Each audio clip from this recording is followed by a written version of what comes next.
e mudar um pouquinho agora de serpentes para escorpiões, né? Claro, vou falar de acidentes escorpiônicos em geral. É uma apresentação que vai ter também o cuidado de falar de alguns aspectos específicos regionais.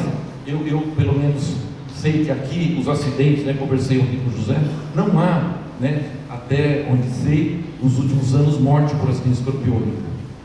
Então, claro, o acidente ocorre, o acidente é frequente, mas a maioria dos acidentes são causados por dígitos confluentes. Já a descrição, pelo menos assim, não publicada na presença dos celulares, mas se ocorrer, ela é muito pouco frequente, né?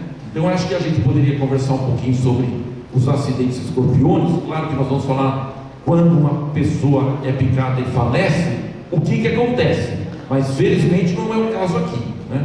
Não é o caso aqui no estado do Mato Grosso. Espero que a situação continue igual aqui na região. Então, o escorpião é um bicho muito antigo, nós não vamos nos deter muito nisso. O Luiz já havia conversado com vocês sobre a importância de identificar os escorpiões e a importância médica, mas só para lembrar que os escorpiões marinhos, por exemplo, já existiam há 460 milhões de anos atrás, né?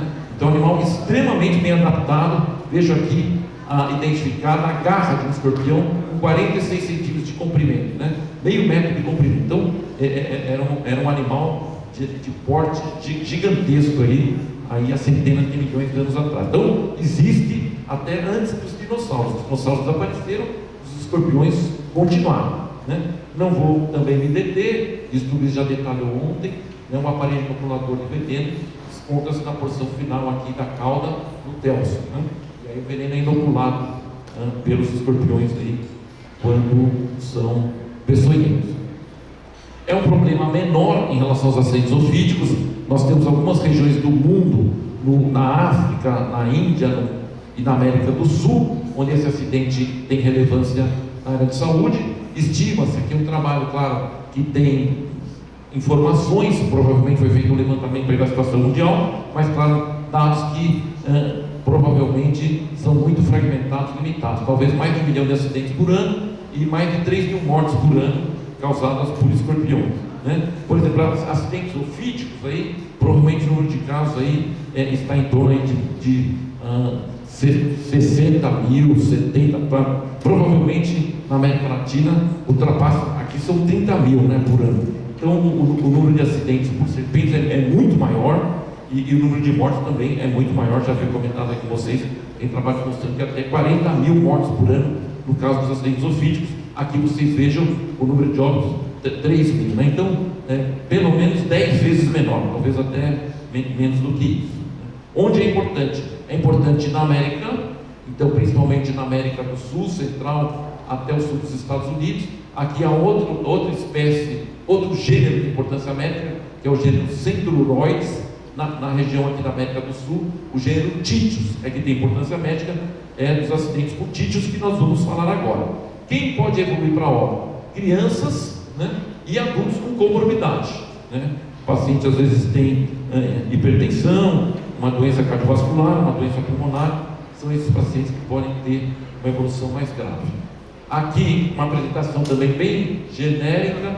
Eu acho que também não vou me deter muito nisso. Existem mais de 1.600 espécies conhecidas. Isso vai aumentando o tempo todo. Aqui no Brasil eram 160, quando eu fiz esse levantamento, o número provavelmente é maior. Hábitat terrestre, então tem uma capacidade muito grande de adaptação em vários ambientes, nos vários continentes aqui da Terra, né?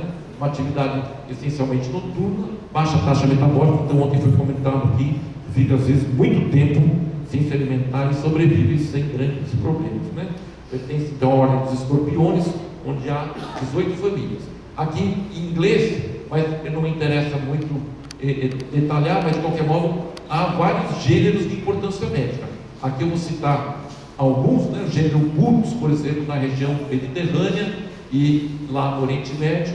Otentópolis, no sul da África, né? E aqui na região sudeste da Ásia. Parabutos, Títios, então, que nos interessa aqui na América do Sul, Central e no Caribe. Leiurus, no norte da África e também no Oriente Médio. Andróctonos, também no norte da África e sudeste da Ásia. Centruroides na América Central até os Estados Unidos, na América do Norte. e mesoputos na Ásia. Então, são alguns gêneros que têm importância médica. A grande maioria dos escorpiões não causam problema de saúde para o ser humano.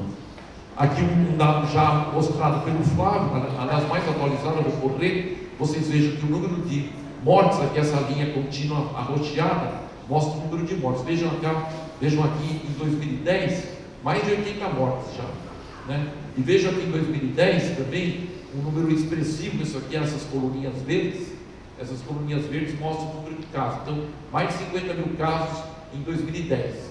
Isso vem aumentando, né? Vou passar rápido, a ficha OS vai falar, né? Nós vamos passar adiante, que ele vai comentar, mas é um acidente urbano, né? Isso já foi comentado também, né? 62%, quase 2/3 são urbanos, e esse é o grande responsável pelos casos graves e mortes, o títulos celulares, conhecido popularmente como escorpião amarelo, embora aqui o confluente também seja chamado de escorpião amarelo, né?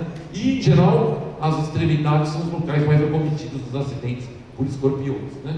Aqui, por exemplo, um dado antigo, veja só, dado de 2017, já 5 anos atrás, né?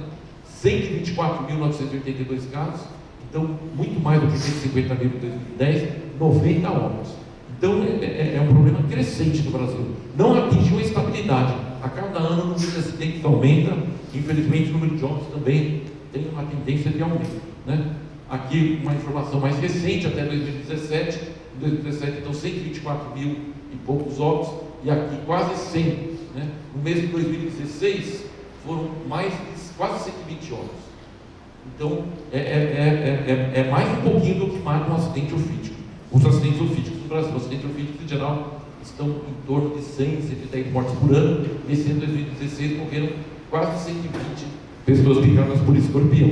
Aqui dados de 2020, olha, 144 mil acidentes escorpiões notificados no Brasil, 1.114 graves, 178 óbitos, né? E isso é importante, porque os acidentes moderados, 9 mil moderados, mais de 1.000 graves, os acidentes moderados e graves devem receber soroterapia. Aqui os acidentes no ano de 2020, vejam os estados onde ocorrem mais acidentes escorpiões. Minas Gerais, 36 mil, 61 óbitos. São Paulo, quase 30 mil, 14 óbitos. Bahia, 7 mil, 31 óbitos, né? Então é importante aquilo que o Bertano nos mostrou ontem, você ter dados para saber onde ele é mais comum, onde os acidentes por títulos celulares são mais frequentes, porque essa espécie que leva, na quase maioria das vezes, os óbitos são causados por essa espécie, embora outras espécies, título estigmudo também possa levar ao óbito, mas outras espécies rarissimamente evoluem para desenlace fatal. Então é fundamental para se saber a distribuição geográfica, né, dos acidentes moderados e graves. Aqui tem que ter soro, aqui tem que ter mais soro, por exemplo, em relação ao estado em que o acidente escorpiônico é incomum ou pouco frequente, né? Outro dado importante, já foi comentado ontem pelo Luiz, qual o alimento dos escorpiões e insetos, por exemplo, baratas. E nós sabemos aí, o Brasil passa por uma urbanização acelerada nas últimas décadas, né?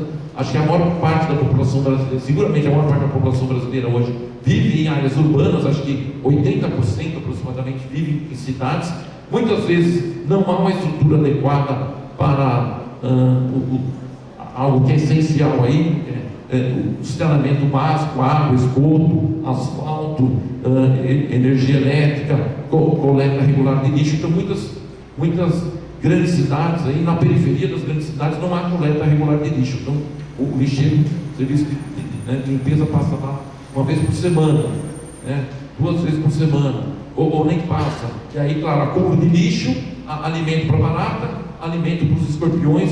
Os escorpiões estão se multiplicando porque tem alimento à vontade, né? Então ele tem lá as condições para poder se multiplicar, e essa é uma explicação de por que os acidentes estão aumentando. Eles aumentam particularmente na periferia das grandes cidades. É um acidente urbano da periferia das maiores cidades brasileiras, né? Professor, oi. Ali, que nem naquele outro quadro anterior, Pois não. no anterior, uma letalidade excepcional aí na Bahia, em Minas Gerais. Na Bahia é importante, né? 7.031 óbitos. Isso deve ao mau manejo ou à falta de soro? Difícil saber. É possível que sejam múltiplas causas. Por isso que o Ministério da Saúde está preocupado em fazer uma ficha, né, só para estudar os óvulos, né? Será que é porque chegou tarde? Será porque recebeu uma dose inadequada de soro? Será porque teve uma evolução grave e não havia UTI? Muitas vezes uma criança não tem UTI pediátrica próxima, então as possibilidades aí são múltiplas. Você tem que estudar os casos, pelo menos os que evoluíram para óbito, né? O ideal seria estudar todos os casos graves lá, para saber o que fazer para impedir que isso aconteça com essa frequência. Mas, como é que é o seu nome? Márcio, ele notou algo muito importante aqui, não sei se todos estavam atentos à pergunta dele, mas por que, por exemplo, a letalidade na Bahia é seguramente muito maior que a letalidade em São Paulo e em Minas? Vejam, São Paulo tem 30 mil casos, né? Isso dá mais de 4 vezes o que a Bahia tem, né? Aqui seria de se esperar, por exemplo, em São Paulo, né, um número de óbitos aí em torno de 60, se fosse equivalente à letalidade da Bahia. No entanto, a Bahia então tem uma letalidade maior. Por que essa diferença? Por que essa diferença, né? Então é algo que nós precisamos entender, né? O que está acontecendo. Eu sei que a Bahia tem mais de 500 municípios, né? 500 e não sei quantos, mas de qualquer modo assim, é um estado gigante. Talvez a questão da distribuição do soro seja difícil, não sei. Eu não sei quantos serviços que o TI tem lá, né? Que tem essa questão de hierarquização, né? Um paciente está lá no hospital, uma unidade básica, tem que ir para o hospital que tem UTI pediátrica, por exemplo. E há essa hierarquização, né? Então uma série de engasos que nós precisamos conhecer, né? A distribuição do soro, a indicação correta do soro, quando é indicado, dá rapidamente, piorou, saber que tem que caminhar e saber que o colega tem que conhecer o que faz uma criancinha, um indivíduo ficar com escorpião, evoluir para óbito, né? Tem uma evolução, né? Nós vamos falar disso agora. Aqui então, já havia comentado, o acidente urbano é uma população vulnerável. Quem é picado por escorpião não é o indivíduo que está lá no Morumbi, um bairro de classe média alta, lá em São Paulo, né? É mais provável uma criancinha na favela, e lá tem uma pilha de zinco, tem escorpiões lá, e o escorpião cai lá do telhado e vai para a cama da criança, e a criança é picada. Ou então está ali no ambiente ali que tem lixo, próximo da residência, e ali tem muitas baratas. Ali onde há muitas baratas, há maior proliferação dos escorpiões, porque tem alimento abundante para o animal. Então, é sabido que tem uma população mais vulnerável ao acidente escorpioso. Então, isso é importante, não vou falar disso, mas tem uma questão chamada o processo de saúde e doença. Por que algumas pessoas são mais picadas de escorpião e outras não, né? Por que algumas pessoas têm mais tuberculose, mais HIV? Isso tem a ver com um processo econômico, político, cultural, histórico, que nós vamos discutir aqui, mas é mais importante a pergunta, então, sua, no sentido mais para poder esclarecer essa diferença na letalidade entre os estados, né? É prioridade estudar os estados em que tem uma letalidade maior, para poder saber o problema aqui é mais sério, né? Aqui no Mato Grosso, graças ao trabalho do CIAB, o número de óbitos aqui por escorpião é 0. Maravilhoso. Temos que continuar assim, né? Aqui também um estudo nosso, mostrando que aquilo que já havia sido dito, né? Lá em Santarém, lá no núcleo de medicina tropical que coordenamos, mostramos lá, entrevistamos lá os picados por escorpião. Você vê nitidamente que está relacionado, às vezes, a essa população que vive numa área mais da periferia, né?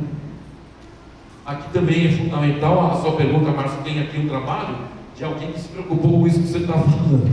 Então, assim, verificaram lá, por exemplo, na cidade de Campina Grande, que há uma distribuição dos escorpiões e dos acidentes, né? Se você faz buscativa de escorpiões, aqui tem mais escorpiões, aqui tem mais acidente. Então, seria interessante fazer uma buscativa lá, para poder ter um controle, pelo menos. Mas hoje nós sabemos que a vigilância está super sobrecarregada, né? Não tem tempo para fazer buscativa de escorpiões, né? Seria bom se pudesse fazer, né? Mas é bom verificar qual é a distribuição, e hoje você pode fazer estudos aí, em que se você vê a distribuição, e você vê, está localizada nesses 3 bairros. Então é aqui que a gente tem que ter cuidado, aqui que a gente tem que educar a população para evitar o acidente, aqui que a gente deve fazer buscativa, para poder, evidentemente, fazer a prevenção, que seria o ideal, né? O ideal seria que não houvesse acidente nenhum no Brasil. Esse seria o grande ideal, evitar que a doença ocorra, né? É muito complicado conseguir isso. Então, nós temos que saber onde está acontecendo, né? Para poder intervir ali com maior prestígio. Aqui as espécies de importância médica, não vou me detalhar aqui, alguns que nós vamos destacar: o Titus gambriti, que é o escorpião da Amazônia, uma das espécies da Amazônia, é conhecido como títios obscuros hoje, né? Aqui nós temos o títios baiensis, brasilis, cerulatus, tigurus. Cerulatus é o escorpião, então, que é o chamado aí de escorpião amarelo, que causa a maioria das mortes no Brasil, e o tigurus mais presente no Nordeste, né? Aqui nós temos um manual que pode ser baixado gratuitamente no Ministério da Saúde, que é o Manual de Controle de Escorpiões, né, do Ministério da Saúde. É muito interessante porque ele identifica as principais espécies de títios e a diferença entre uma espécie e outra. É interessante porque hoje, já tinha sido comentado, na ficha de classificação, mas você vai falar, não tem lá acidente por títios celulares, ou por títios costatus, ou por títios confluens, né? Tem lá acidente escorpiônico. Mas seria interessante se os profissionais de saúde soubessem identificar a espécie, porque nós sabemos que a celulares mata. Então, quando uma pessoa é picada por celulares, aqui o risco é maior. Se é picada por confluens, o risco é muito menor. Então você poderia já ter uma ideia, né, dependendo da espécie de escorpião que causou o acidente, se essa criança pode ou não evoluir mal, né? Então tem picadas aí, baienses, na maioria absolutíssima dos casos é leve, né? Alguns moderados, não tem a mesma gravidade do acidente por celulares, por exemplo. Isso seria algo que já se tentou, mas não se consegue. Precisa o profissional de saúde saber diferenciar uma espécie de títios da outra, né? É um processo. Há treinamentos, né? E o Flávio, que é um dos coordenadores do Programa Nacional, eles fazem esses treinamentos rotineiramente e está voltando a fazer agora, depois que a pandemia de Covid passou a ser controlada, né?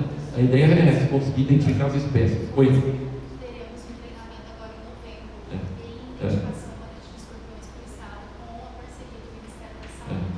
Em novembro. Então, o único problema, Márcia, é que o número de pessoas que podem se inscrever é limitado, porque acho que é um curso que demora mais, aprende a identificar a espécie de escorpião, o manejo do escorpionismo, e uma série de... Eu tenho trabalho de campo também, né? E laboratório, então é algo que não pode ser feito assim para um número grande de pessoas, né? Mas seria ideal depois se houvesse essa capacidade de multiplicação, né? O que nós estamos conversando aqui, vocês passarem para os colegas do município. A mesma coisa do treinamento aí, identificação, manejo de escorpiões, esse treinamento ser feito também e haver multiplicação para que esse conhecimento seja, se pudesse, não sei se conversar com o Flávio, se é possível gravar esse trabalho que vocês fazem, seria maravilhoso e disponibilizar para todo o Brasil. O Ministério da Saúde com certeza agradeceria, né? Multiplicar essa formação. Eu vou passar rápido aqui, então, olha, o título de estigmurus, que é o escorpião nordestino, né? Isso a gente fala, claro, existem muitas outras espécies de títios no Nordeste, mas essa é a espécie mais importante. O cerulatus já apresenta isso aqui, olha, uma área muito grande, né? Partenogenética, que já havia falado, ele está aparecendo em muitos lugares.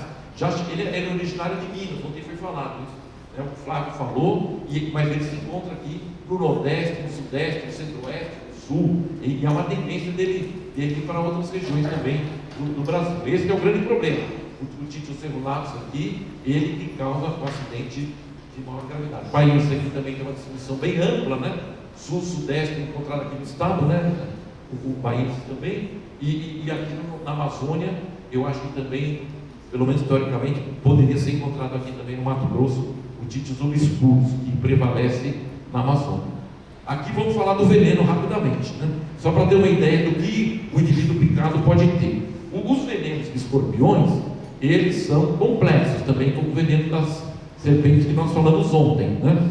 E claro, ele pode mudar dependendo da região onde esse escorpião vive, e ele vai ter, por exemplo, na mata, ele, por exemplo, pode se alimentar de insetos outros que não a barata, que é o alimento principal do escorpião que vive na região urbana, né? E eles expressam pelo menos 100 toxinas diferentes, 100 moléculas diferentes, né? Aqui no caso, acho que 100 diferentes componentes.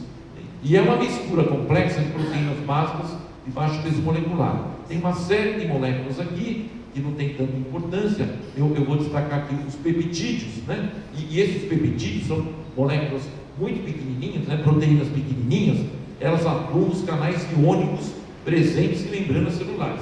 Vamos tentar entender o que é isso. É isso que o veneno do escorpião faz, além de outra alteração que é causada por outra família de toxinas escorpiônicas, que nós vamos comentar daqui a pouco. Então, uma ação conhecida, antiga já, descoberta já há décadas, é que os venenos de escorpião, eles atuam em canais de troca iônica. Então, assim, vamos tentar resumir. toda a célula tem membrana, e tem citoplasma, e tem núcleo, e essas células, elas têm que manter a quantidade de íons controlada dentro do citoplasma. Então, dentro de cada célula humana, não só humana, célula de mamífero, peixe, ave, réptil, isso do ponto de vista evolucionário vem acontecendo há centenas de milhões de anos, né? A quantidade de íons dentro de uma célula é mantida constante, né? A variação é muito pequenininha, senão a célula entra em disfunção, ela não consegue fazer o seu papel, seja o hepatócito, seja lá a célula, o neurônio, seja a hemácia. Então tudo isso tem um certo controle da quantidade de entrada e saída, né, dos íons. Então nós temos canais, e esses canais que estão na membrana da célula, elas têm capacidade de controlar a entrada e saída desses íons, a entrada e saída do sódio, do potássio, do cloro, do cálcio. Isso tudo é mantido mais ou menos constante. Isso é feito através de energia, de ATP. Esses canais utilizam ATP, usam energia, tem muito sódio dentro da célula, o canal de sódio bomba sódio para fora da célula. Está havendo uma quantidade pequena de potássio dentro da célula, o canal de potássio traz potássio do extracelular para o intracelular. O que o malvado do escorpião faz? Ele gruda no canal de sódio e gruda no canal de potássio. O que faz o canal do sódio? Mantém ele aberto, ou então retarda o fechamento do canal. Então entra mais sódio do que a célula gostaria, por exemplo. Esse controle da quantidade de sódio intracelular está comprometido porque o canal ele mantém-se aberto. O veneno faz com que esse canal se mantenha aberto. Ele se liga lá a uma porção do canal de sódio e mantém esse canal mais aberto do que deveria. Ou então deveria começar a fechar, ele retarda esse fechamento do canal. E o que os venenos escorpiões fazem no canal do potássio? Eles grudam no canal do potássio e bloqueiam o canal do potássio. Não entra e sai, não entra e nem sai potássio mais. Então a célula tem uma dificuldade em manter a quantidade de íons intracelular constante, porque o veneno está atuando ali nos canais, né? Então acho que vou detalhar um pouquinho isso. Aqui o canal de sódio, e aqui vocês veem, por exemplo, tem lá titiostoxina, aqui sítio 1, sítio 5, sítio 4, sítio 2, sítio 3, são venenos que hoje já se sabe que atuam em determinadas regiões do canal de sódio. O canal de sódio é uma molécula gigantesca, e tem, sei lá, a quantidade, sei lá, é infinita, né? Claro, estou exagerando aqui uma metáfora, mas tem uma quantidade infinita, muito grande de canais de sódio nas membranas celulares, de todas as células, né? Do mesmo modo, tem uma quantidade muito grande também de canais de potássio na membrana das células, para tentar manter constante ou com pouquíssima variação a quantidade de sódio e potássio e outros eletrólitos dentro da célula. Mas fundamentalmente os venenos do escorpião atuam mais nos canais de sódio, a maior parte das toxinas atuam em canal de sódio e um pouquinho menos nos canais de potássio. Quando a gente falava aí de que os venenos do escorpião basicamente vão matar pela ação do canal de sódio, é uma verdade. Mas hoje você sabe que tem venenos aí de até 20% mais ou menos das toxinas que atuam em canais, atuam em canal de potássio. Por exemplo, tem espécies da Amazônia que isso ocorre. Aqui então, um resumo aqui. Então, potássio bloqueia, né? Já tinha falado do sódio, potássio bloqueia, né? E o sódio mantém aberto o retalho da ativação. As toxinas que atuam no canal de potássio têm cadeia curta, as que atuam no canal de sódio têm cadeia mais longa, né? Então isso aqui eu não comentei. As beta-toxinas, né, que são as toxinas dos escorpiões do Novo Mundo, ou seja, da América, tanto o centro-oeste lá como na América Central e do Norte, como o nosso títios aqui da América do Sul, aqui produzem beta-toxinas, que atuam ativando os canais, né? Então mantém ativado, o canal fica ativado, o canal de sódio, né? Ele tinha que fechar e não fecha, continua ativado. Então está havendo um trânsito de sódio ali na célula, algo que não é funcional. A célula está necessitando fechar o canal e não consegue, porque o canal de sódio bloqueia a toxina do escorpião que atua no canal de sódio, está lá mantendo o canal ativado. São toxinas um pouco maiores aí do que as toxinas que bloqueiam o canal de potássio. Aqui vejam a complicação que já existem mais de 400 polipeptídeos com atividade sobre canais de potássio, né? E não só o veneno de escorpião, tem outros venenos também. Você veja o conhecimento da natureza, vai descobrindo e vai mantendo. Tem outros venenos de outros animais que também atuam bloqueando o canal de potássio, né? Mas claro, já foi identificado que o veneno tem aproximadamente 150 toxinas de escorpião. Então a maioria dessas toxinas que atuam bloqueando o canal de potássio são encontradas no veneno de escorpião. Isso é uma novidade. Essa publicação em 2015, seguramente hoje já descobriram outras dezenas de toxinas aí de escorpião que atuam em canal de potássio. Todas essas toxinas são bloqueadores dos poros do canal de potássio, são divididas em 5 grupos. Então já tem 5 grupos aí de toxinas que atuam em canais de potássio. Aqui o canal de potássio é uma estrutura gigantesca também, né? uma molécula gigantesca, foi capa da revista Science, né? Há muitos anos atrás, quando foi descoberto. Isso é muito difícil de se fazer, né? Uma estrutura quaternária, ali no espaço, como é que funciona, e aí tem que estudar onde é que já se estuda, hoje já se sabe várias toxinas escorpiônicas, onde elas se ligam aqui no canal de potássio para fechar o canal, né? Aqui um exemplo então da toxina, né? Um desenhozinho mostrando uma toxina peptídeo, né? Uma toxina peptídica pequenininha do veneno escorpiônico. Aqui embaixo vocês têm o canal de potássio, aí vocês vejam a toxina se liga aqui a um receptor do canal de potássio e fecha o canal de potássio. Não entra nem sai mais potássio. A célula não está funcionando bem. Os venenos escorpiônicos, eles gostam de neurônio. Eles gostam de atuar em neurônio. Então, o veneno escorpiônico é produzido em uma quantidade muito menor do que as serpentes, né? Então, assim, ele tem que ter uma capacidade, mesmo que seja uma quantidade muito pequenininha, de saber matar, por exemplo, um alimento, um insetozinho, por exemplo, uma barata. Então, vai lá e atua no sistema nervoso da barata, a barata fica paralisada, o escorpião vai lá e se alimenta da barata, do gafanhoto, do milho, de outros insetos, né? E aqui vocês têm um exemplo disso. Os neurônios lá das baratas tem canal de sódio, tem canal de potássio, como nós. Isso não muda. Então, por isso que o veneno atua em nós. Porque atua no sistema nervoso central da barata, o sistema nervoso periférico da barata, está atuando também nos canais de sódio, nos canais de potássio das células da barata, né? E nós ganhamos porque nós, evidentemente, evoluímos das baratas, né? Nós evoluímos, eu estou conversando aqui uma coisa de centenas de milhões de anos, né? Isso não muda, a natureza preserva aí. Isso é Darwin puro, né? Então aqui tem uma estrutura aqui mais detalhada da presença assim, do local onde há essa ligação do canal de potássio com a toxina escorpiônica. Aqui eu não vou detalhar, mas tem as 5 famílias, né? Então tem pessoas que estudam isso, passam a vida estudando essas toxinas e onde elas atuam no canal de potássio, né? E aqui também uma complexidade tremenda, porque tem um monte de canal de potássio diferente. Tem 12 subfamílias de canal de potássio. E hoje já se sabe que os venenos de escorpião atuam nessa família aqui KV1, né?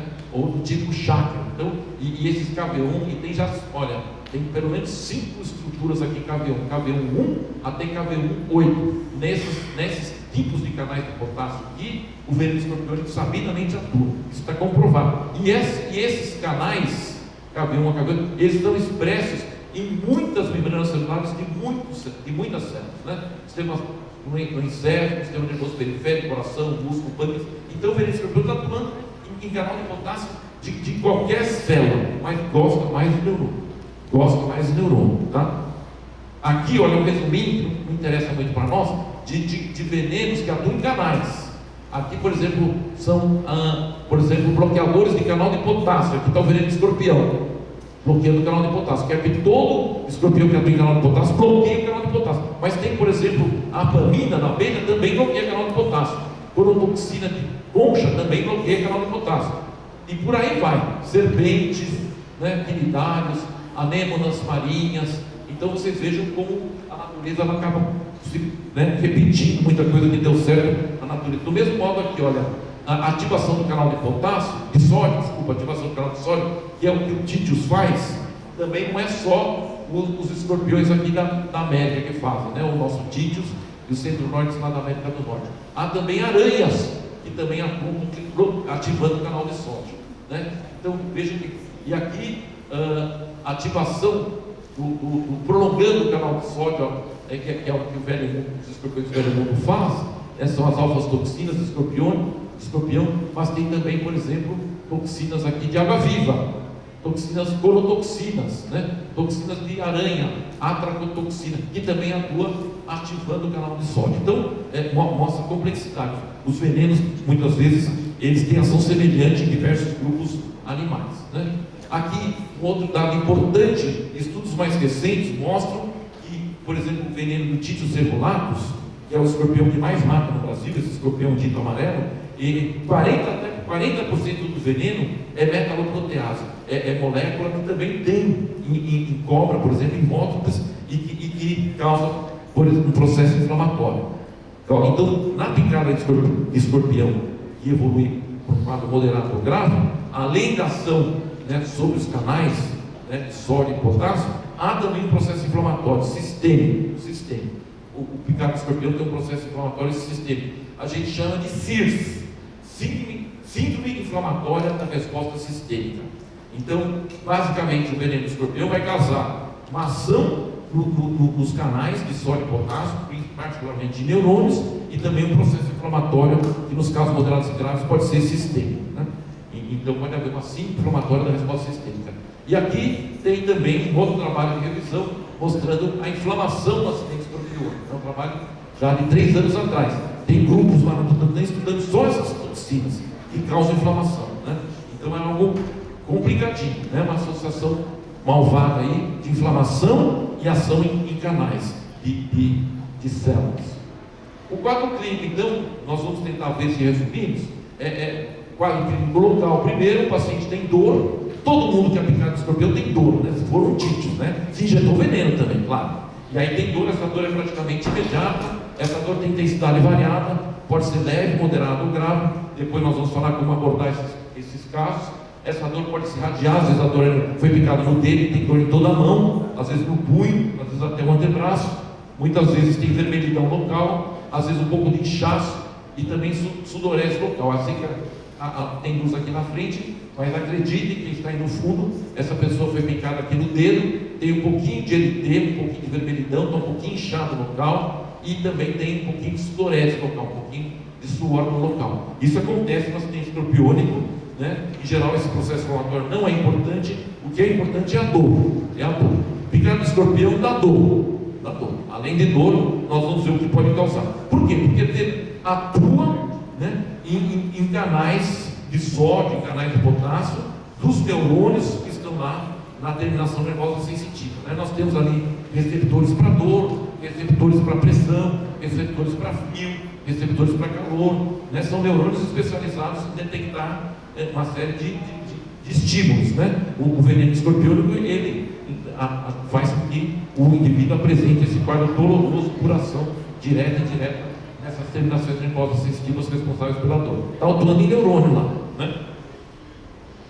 Aqui um trabalho muito importante, né, da doutora Palmira Pupo, que acho que é uma das maiores autoridades em escorpionismo no Brasil. Ela trabalha na Faculdade de Medicina de Ribeirão Preto, da USP, e ela tem uma experiência muito grande em acidente por Titius cerulatus. Lá predomina essa espécie há muito tempo e há muitos acidentes lá. E ela trabalha nessa área, né, de acidentes por animais peçonhentos há décadas, né? Então ela fez um trabalho de revisão muito elegante, muito bacana, publicado aqui em 2015 nessa revista da Sociedade Brasileira de Medicina Tropical. Eu vou tentar resumir o trabalho dela, tá? Rapidamente, né? Então tem outro trabalho aqui, um outro grupo não brasileiro, também tentando fazer uma síntese, né, do que ocorre no paciente picado por escorpião que evolui mal, evolui com quadro grave. Então o que há? Então em geral, tirando o Irã, no Irã é diferente, o veneno do escorpião lá age de modo diferente, mas no resto do mundo, né, os venenos, eles atuam no sistema nervoso autônomo. O sistema nervoso autônomo é dividido em simpático e parasimpático, né? Nós temos lá o simpático, vamos supor, ativo. Então o indivíduo tem um estímulo, eu tomo um susto aqui, né? Então vai ativar o meu sistema nervoso autônomo simpático, eu vou ter taquicardia, hipertensão, a liberação de catecolaminas.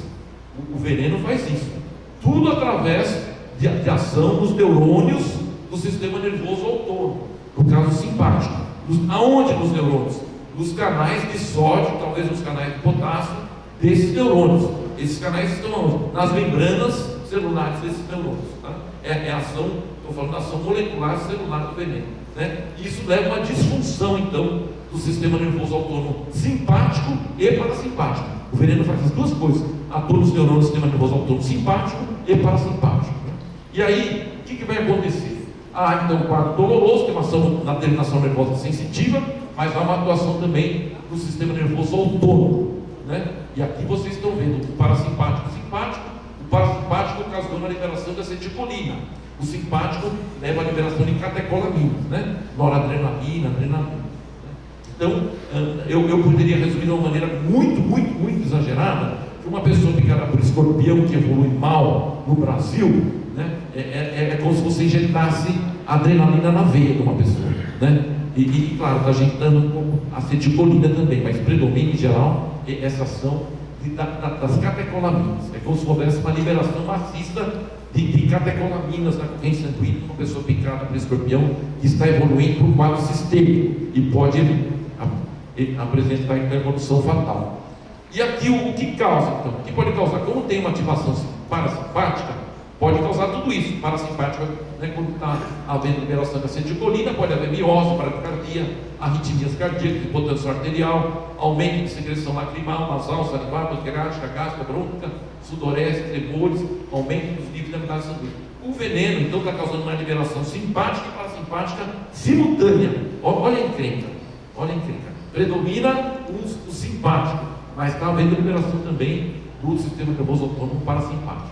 Aqui não dá para ler, está em vermelho, as manifestações secundárias da ação simpática ocasionam a liberação de catecolaminas. Então também ocorre no acidente escorpiônico o que o simpático, né, a liberação aí a ativação do sistema nervoso simpático causa, que é a liberação de adrenalina, noradrenalina, que leva a miglias, arritmias cardíacas, taquicardia, hipertensão, edema do pulmão, insuficiência cardíaca, choque. A descarga adrenérgica também causa hiperglicemia, leucocitose, contribui para a hipopotassemia. Então, essas duas coisas estão acontecendo lá simultaneamente, mas em geral vai acabar prevalecendo o simpático. Os sintomas geralmente começam com a ativação parasimpática, com duração mais curta, mais transitória do parasimpático. Depois, a gravidade geralmente é determinada pelos efeitos de longa duração, de altas concentrações de catecolaminas no sistema cardiovascular, ou seja, vai predominar depois, em evolução um pouco mais tardia, estou falando de horas, do sistema nervoso simpático, né? É isso que vai levar ao óbito quando uma criança ou adulto ou qualquer um que seja picado, que tenha sido picado, vai ter uma condição mais grave, né? É a liberação de catecolaminas contínua, né? Por longo tempo, longa duração, né? Isso é fundamental para entender o que vai acontecer numa situação de gravidade. Então, seguindo a gravidade do quadro clínico, a gravidade do envenenamento geralmente se manifesta nas primeiras 2 horas após a picada. Um sinal precoce é vômito. Eu sei que vocês devem ter pouco isso aqui, já conversando com o José, a maioria dos casos evolui bem, provavelmente poucos casos recebem soro, e felizmente vocês não têm quase paciente indo para UTI, é algo que é pouco frequente aqui. Mas como o celular está presente no estado, pelo menos é típico, né? É possível que esses escorpiões, né, essa espécie de escorpião, se adapta aqui à região e comece a aparecer casos de celulares. Aí há que ter conhecimento onde há celulares, porque é aqui que vão aparecer casos graves, né? Tomara que isso não aconteça, né? Então, na gravidade do envenenamento, geralmente se manifesta cedo. 2 horas depois você já tem uma ideia. Escorpião é tudo rápido. Serpente, em geral, a morte vai ocorrer depois de 3 dias, né? Depois de 3 dias. É raro morrer de choque na fase inicial das primeiras horas, né? Aqui, escorpião, em geral, morre no mesmo dia. Picado de escorpião quando evolui mal, a criança é picada de manhã e à noite evolui para óbito, né? É muito rápido. Então é importante detectar precocemente o quadro grave, né? Um sinal de gravidade é vômito. Criança vomitando não é leve, né? Depois nós vamos falar um pouquinho mais de detalhe. Nos casos moderados e graves, há frequentemente ocorrência precoce de inúmeros episódios de vômito, sinal premonitório de gravidade, antecede as manifestações mais graves e progressão para manifestações sistêmicas. Nos casos mais graves, quando ocorre intensa liberação de catecolaminas, ocorre uma agressão cardíaca. Ou seja, há uma isquemia miocárdica, né? Mas o que é mais importante, nós vamos ver agora, né? Quase 90% dos envenenamentos apresentam somente manifestações locais, principalmente dor, né? Alguns pacientes têm taquicardia e hipertensão discreta que regride após o tratamento da dor e controle da ansiedade.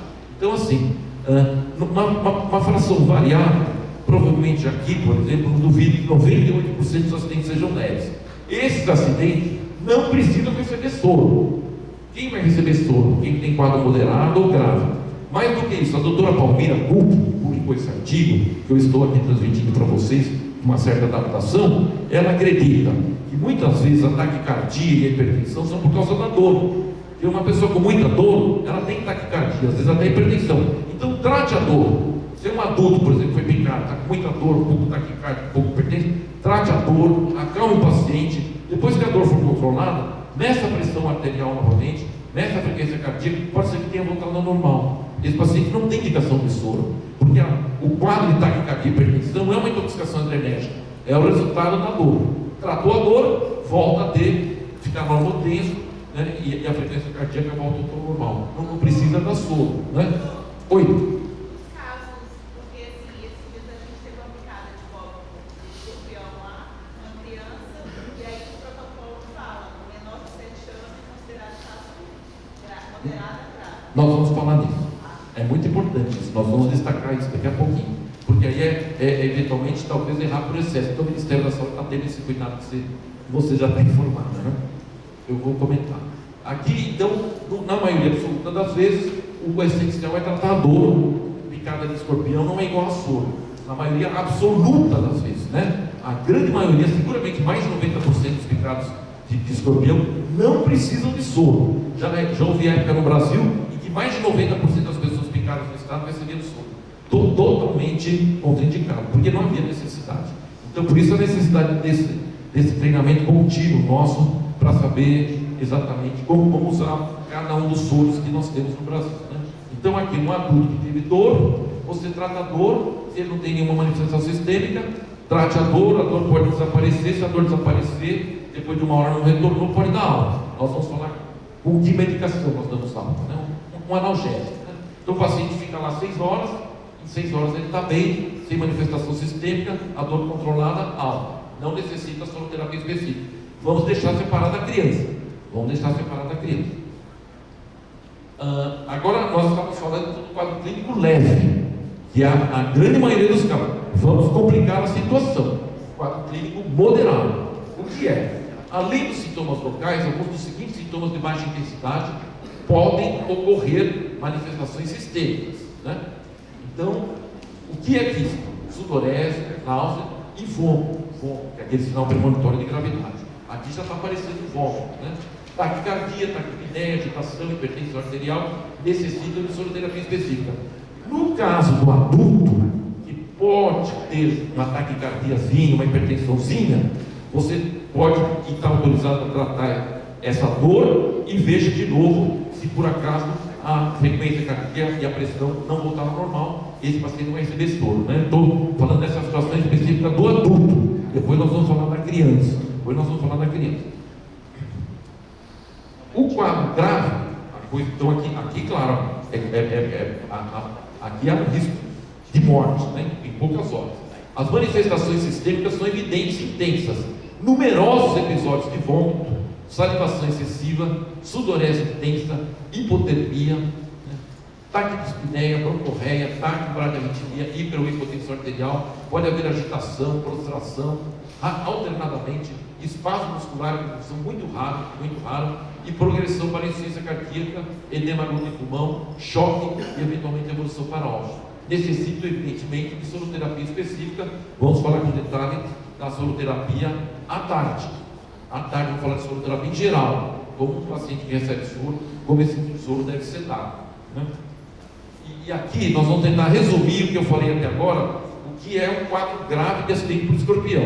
Então as coisas não vão evoluir bem, o filme tem um final infeliz, né? É um drama. E o que acontece numa situação dramática? Uma pessoa é picada por escorpião e tem uma intoxicação adrenérgica, né? Então tem lá uma quantidade grande lá de catecolaminas na corrente sanguínea de uma pessoa que foi picada, uma criança de 3 anos, por exemplo. E aí, evidentemente, adrenalina na veia, taquicardia, hipertensão, a frequência cardíaca, taquicardia, a frequência cardíaca está aumentando. 80, 90, 100, 110, 120 batimentos cardíacos por minuto. Chega uma hora, tem uma lei chamada lei de Starling, que vocês talvez conheçam melhor do que eu, mas o coração ele tem, é uma bomba, o coração é uma bomba. Então ele se enche de sangue, aí ele se contrai para mandar o sangue para a aorta, e da aorta vai para o corpo todo, porque nós precisamos mandar alimento, né, através do sangue, para todas as células do nosso organismo. E oxigênio também, né? Está lá a hemoglobina, que é uma molécula lá da hemácia, do glóbulo vermelho, ela pega o oxigênio, joga o gás carbônico lá no capilar pulmonar, e com isso vai para o coração, e aí esse sangue oxigenado é bombeado pelo ventrículo esquerdo, pela aorta, vai para o corpo todo. Vai para o corpo todo, estou oxigenando meus tecidos. Só que um paciente picado por escorpião que não evolui bem, a frequência cardíaca vai aumentando tanto que chega uma hora que o coração ele tem que fazer a diástole, né, para poder se encher de sangue. Ele está fazendo a diástole, ele não consegue fazer toda a diástole para entrar a quantidade de sangue necessária para encher todo o ventrículo esquerdo. Ele já tem que contrair de novo. Mesmo com a quantidade de sangue sendo insuficiente. Então ele começa a bombear menos sangue, porque ele tem uma capacidade de adaptação. Ele vai aumentando a frequência, ele por isso ele consegue bombear, né? E ele mantém o débito cardíaco constante. Mas depois de uma certa hora, ele não consegue mais fazer com que haja um enchimento ventricular esquerdo suficiente, porque ele está fazendo a dilatação e a diástole, e ele já tem que contrair de novo. Então começa a cair débito cardíaco, começa a diminuir a quantidade de sangue bombeado, oxigenado, claro, para o corpo do indivíduo. E pior do que isso, começa a aumentar a quantidade de sangue no átrio esquerdo, porque o ventrículo esquerdo não consegue bombear tudo, porque ele está contraindo rapidamente, nem enche o ventrículo esquerdo e já bombeia. Aumenta a pressão no átrio esquerdo retrogradamente, né? Porque o sangue do átrio esquerdo vai para o ventrículo esquerdo para o corpo. E aí o que acontece? Há um aumento da quantidade de sangue no átrio esquerdo, e isso retrogradamente também vai aumentar a pressão capilar pulmonar. Depois de um certo tempo, a pressão hidrostática é maior do que a pressão osmótica, começa a ter líquido no alvéolo.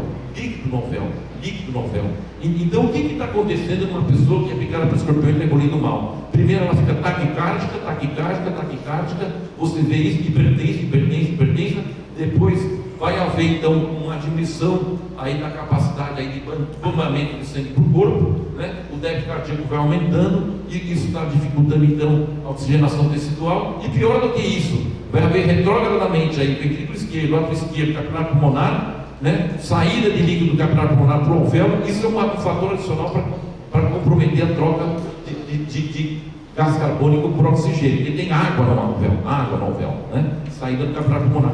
Então aí numa fase final, a criança, além de taquicardia, ela começa a ter estertor crepitante, ela começa a aumentar a frequência respiratória, porque ela tem uma função pulmonar comprometida, porque uma parte do pulmão, uma parte dos alvéolos daquela criança está cheia de líquido já.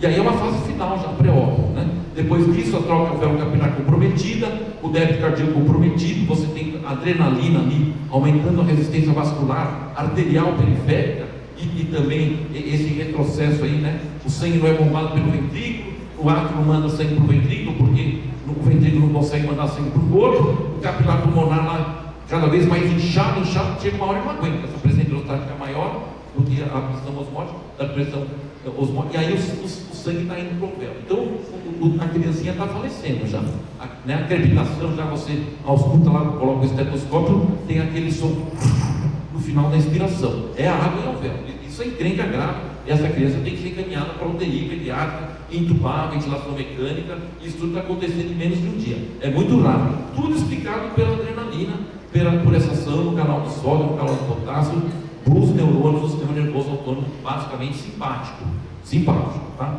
Então acho que isso é um resumo do que está acontecendo numa criança que vai evoluir para óbito, né? Essa é uma criança lá atendida no Hospital Vital Brasil, foi primeiro para o Instituto da Criança, ela não viu o escorpião, nem os pais, ela estava dormindo, caiu o escorpião, estava na cama, o escorpião, houve um acidente, né?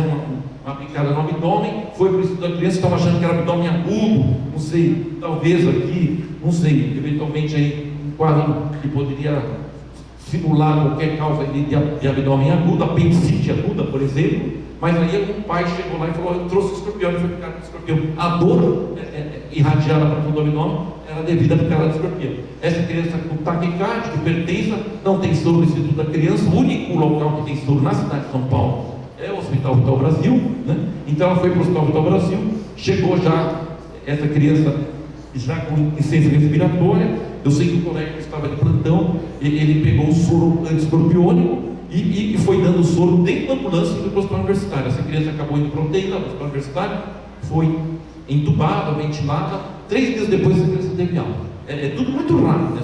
Teve alta, uma criança de 11 anos que evoluiu com um quadro de edema agudo de pulmões. Essa corzinha branca aqui, né, aqui são os campos pulmonares, isso aqui tem que ser tudo escuro, preto, né? Aqui só tem as costelas, né? E aqui é tudo preto, então os pulmões estão cheios de ar. Quando tem água, como aqui, fica branco. Então essa criança tinha um edema agudo gritante, edema agudo gritante, cheio de líquido nos alvéolos, extremamente comprometida. Essa criança em poucas horas iria falecer. E no entanto, ventilada lá, você aumenta a quantidade de oxigênio ofertada para essa criança, né? No ar que nós respiramos tem 20% de oxigênio. Então a criança não está indo bem, você está numa andar básica, se você puder pôr um catéter nasal e aumentando a oferta de oxigênio, uma máscara de O2 e aumentando a oferta de oxigênio, é muito importante, ajuda, trate a dor também, está vomitando, trate com genético, mas a situação não está sendo controlada, encaminhe para o serviço secundário, né? É tudo muito rápido assim. Aqui, um quadro clínico grave, outras manifestações que podem acontecer, mas aqui o resuminho, então, insuficiência cardíaca, edema agudo, choque, né? Choque nada mais é do que falta de oxigenação tecidual, essa é a definição de choque, e evolução para óbito, claro, precisa soro. Os exames, no caso grave, são esses, né? No caso leve, não precisa fazer exame nenhum, que é a maioria absoluta dos casos, né? 90 e tantos por cento, aqui provavelmente quase 100% dos casos são leves. Felizmente, você não precisa fazer exame, trate a dor e ideal, né? Se for criança, nós temos aqui uma especificidade que nós vamos falar daqui a pouquinho. Aqui os exames pedidos no caso grave, hemograma, urina 1, né? Quando há envolvimento cardíaco, outros exames são solicitados aqui para ver se há sofrimento aqui miocárdico, muscular, eletro, ecocardiograma, raio-x, ecocardiograma. Então, quando há comprometimento cardíaco, né?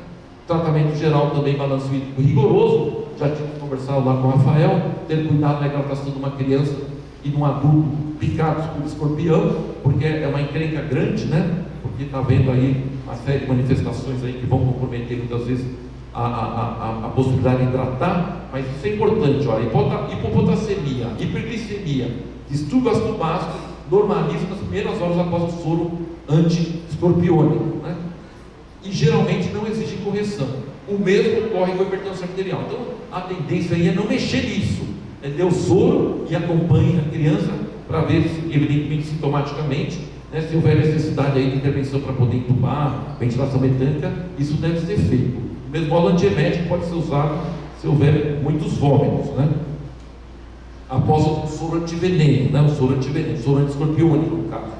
Aqui um trabalho de revisão sobre o mecanismo de ação do veneno de títulos celulares, que é interessante porque é essa espécie que leva a óbito na maior parte das vezes. Aqui um estudo feito com títulos estigmudos, pode também, há casos publicados de morte no Nordeste, no Pernambuco, por exemplo. Aqui um estudo também feito com títulos obscuros, que é algo que eu vou comentar rapidamente, porque temos experiência pessoal, é um acidente que é frequente lá na região de Santarém. Então aqui um trabalho para finalizar. Não sei se nós estamos assim, passamos do tempo já, mas eu estou terminando. Então assim, o acidente por escorpião lá na região de Santarém, desde 2003, um colega nosso, o professor Pedro Pereira de Oliveira Pardal, que é conhecido, muito conhecido na Amazônia, trabalha nessa área há mais de 40 anos, ele publicou esse trabalho histórico, mostrando que os acidentes lá na região de Santarém, diferentemente do resto do mundo, ele tinha dor local, o paciente tinha dor local, mas era muito comum coisas que nunca ninguém descreveu, em nenhuma parte do mundo. Além dessa dor, tem a choque elétrico, uma sensação de choque elétrico no local da picada, e às vezes irradiado. Picada no pé, o choque elétrico começa no pé, vai para a perna, para a coxa, a sensação de choque elétrico pode ir para o corpo todo. E mais, sinais neurológicos, raramente descritos, dismetria, disartria, taxia da marcha, uma série de manifestações aqui que não são descritas com frequência. E ele viu essas alterações, por exemplo, dismetria, em 86% dos casos, disartria, 80%. E eu falava com o Pardal, eu conheço o Pardal desde a década de 80. Nós estamos ali juntos, ali, trabalhando com o Ministério da Saúde. Pardal, isso aí parece ser alguma coisa junto com o cerebelo. Esse veneno, ele atua no cerebelo. O professor Pardal, ele e eu conversávamos, e o tempo foi passando. E aí, evidentemente, fomos estudar isso, né? O Numetrópio já está lá há mais de 20 anos, e aí achamos algumas coisas interessantes, por exemplo, que as toxinas de escorpião atuam em cerebelo de rato, mas nós temos muita coisa parecida com os ratos, muita coisa, né? Então, nós somos mamíferos, os ratos também são. Então, o cerebelo do rato não é muito diferente do cerebelo humano. Então eu achei interessante isso, né?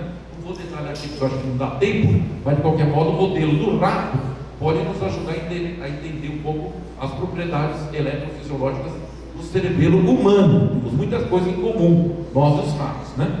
E aqui uma outra coisa interessante, descobriram um veneno de escorpião lá na Venezuela, o Titius discretus, né, que havia também atuação sobre canais de potássio, né, e que o veneno tinha essa capacidade de atuar, e lá na Amazônia tem espécies que tem mais canal de potássio, toxinas que atuam em canal de potássio do que Titius de outras regiões do mundo, de outras regiões da América. E observou-se a atividade da discrepina bloqueando canais de potássio. Uma coisa diferente e que atua também no cerebelo. Falei, nossa, então tem uma explicação aqui para poder entender aquilo que o professor Pardal observou. E aí, estudando camelopatias, tem pessoas que nascem com doenças nos canais de potássio e com doenças genéticas e nos canais de sódio também. E elas têm problemas. Um dos problemas, por exemplo, é a ataxia cerebelar. Está aqui, ó, ataxia cerebelar. Então nós fomos levantando esses artigos e fomos descobrindo que havia uma explicação para aquilo que o Pardal observou nos acidentes graves lá por Titius obscuros. A ação, então, no KCN3, então, são aqui canais de potássio. As pessoas nascem com canais de potássio defeituosos e essas pessoas têm ataxia, frequentemente crise de ataxia, né? Então, será que não é isso que está acontecendo? Um acidente escorpiônico lá em Santarém? E aí, aqui descobrimos o Titius cambridge, que é o Titius nosso, Titius obscuros, né, mostrando a ação do músculo esquelético. Depois a gente observou também, o Pardal que não tinha, e mostrou alguma coisa em relação a isso, que é a cronia, a fasciculação. Depois nós confirmamos também que essas alterações foram observadas no acidente por Titius obscuros lá.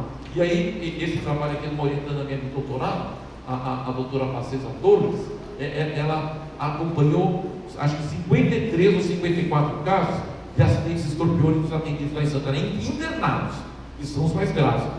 E mostrou essas alterações.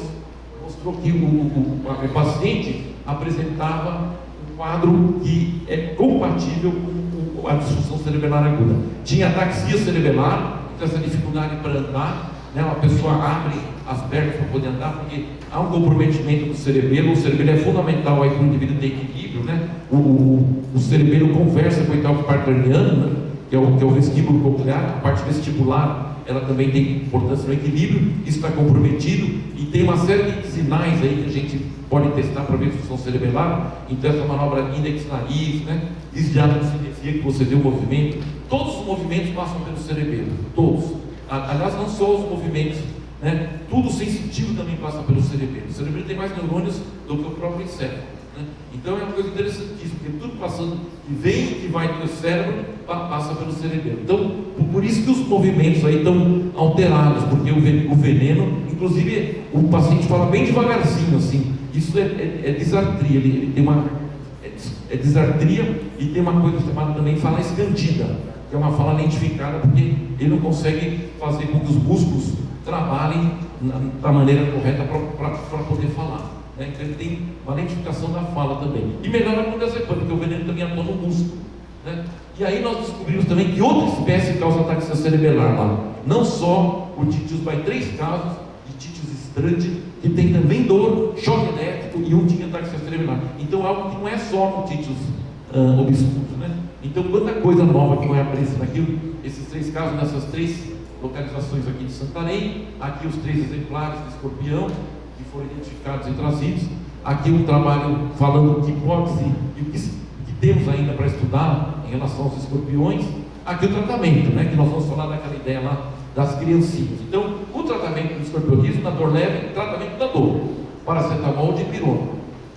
Algo que parece que faz bem a água morna, para aliviar a dor. Claro, paracetamol de dipirona na dor leve. Se você vai classificar a dor de 0 a 10, considerar 0 a 4 uma dor leve, pode tratar com paracetamol ou dipirona. Melhor dipirona. A dipirona tem mais efeito analgésico do que o paracetamol. 40 gotas para adulto, por exemplo, pode repetir aí de 6 em 6 horas. Pode associar dipirona com paracetamol, tá bom?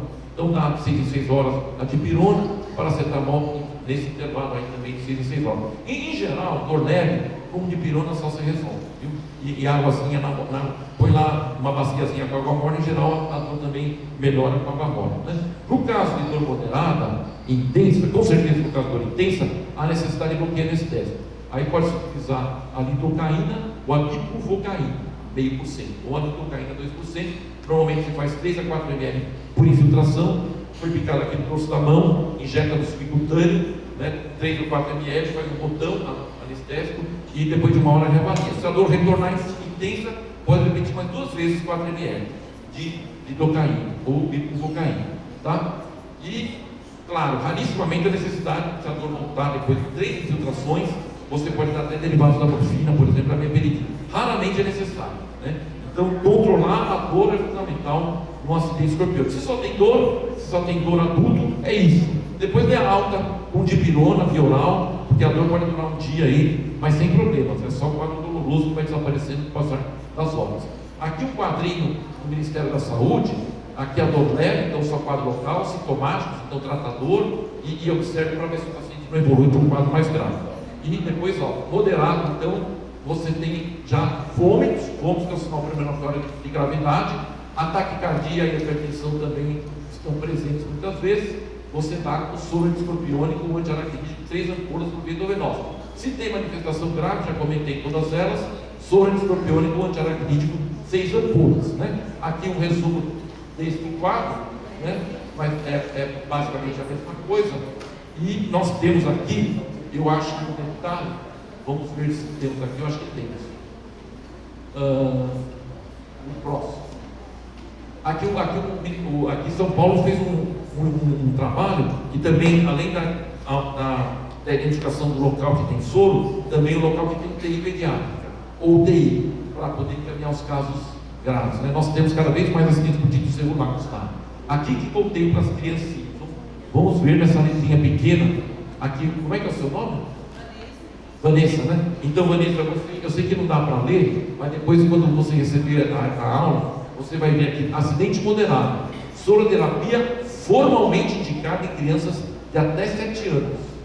Nas crianças acima de 7 anos e nos adultos com quadro moderado de escorpionismo, tratar inicialmente a dor do paciente. Se persistir as manifestações sistêmicas, após analgesia, indicar soroterapia. Então, para o quadro moderado, se é uma criança menor de 7 anos, ela teve taquicardia, ela teve um pouco de hipertensão, não interessa que é pela dor, você vai na sua. Em toda criança menor de 7 anos. Então talvez um excesso de zelo, porque muitas vezes a criança está agitada, está nervosa porque está tendo dor, a mãe está assustada também porque a criança foi picar. Se você acalmasse a criança e acalmasse a mãe e tratasse a dor, a taquicardia desapareceria, a hipertensão desapareceria. Mas o Ministério acha melhor errar por excesso. Qualquer criança chegou ao hospital com menos de 7 anos, tem pouco taquicardia, tem um pouquinho de hipertensão, dê soro. Talvez seja um excesso, mas eu acho que é melhor errar por excesso do que por falta, tá? Então, criança menor de 7 anos é diferente, né? No geral, eu estava falando, o moderado lá, se trata a dor, melhorou a dor, desapareceu a taquicardia e hipertensão, continua observando e não desceu. Na criança, você sempre nasceu. Tá certo. Então, esse aspecto que eu queria ressaltar em relação e 3 ampolas é o que se recomenda ao Ministério da Saúde, tá? 6 ampolas se for um caso grave. E aqui, acho que terminando, então, há diferença. Então, algo que sabemos é que o soro do Butantan, que usa somente o veneno de títulos celulares, ele não se presta adequadamente a tratar os acidentes por títulos obscuros lá na Amazônia. Porque o quadro clínico é completamente diferente. Né? Tem toxinas lá que não tem o veneno de títulos celulares, né? Então, a luta aí, a gente tem que convencer o Butantan a produzir um soro para essa região da Amazônia, um soro anti-títulos obscuros.